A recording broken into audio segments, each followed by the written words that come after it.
இந்த ஊரில் காபாலிகன் வரப்போகிறான். அதனால தான் இந்த ஊரில் மாட வீதியில் வீடே கிடையாது. செங்காட்டங்குடி சுற்றிலும் வீடுகள் இருந்தது, ஆனால் இன்னமும் யாரும் குடியே இருக்கிறது இல்லை.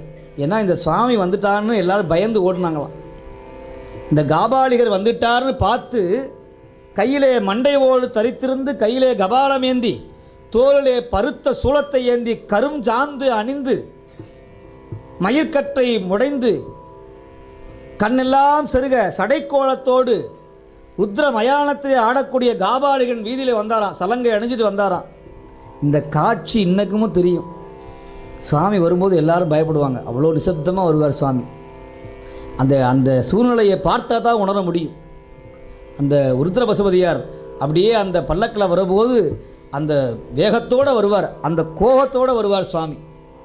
இதை பார்த்து அங்கே இருக்கிற குடியிருந்த எல்லா மக்களும் அஞ்சு ஓடினாங்களா. அதனால் இன்னமும் அந்த ஊரில்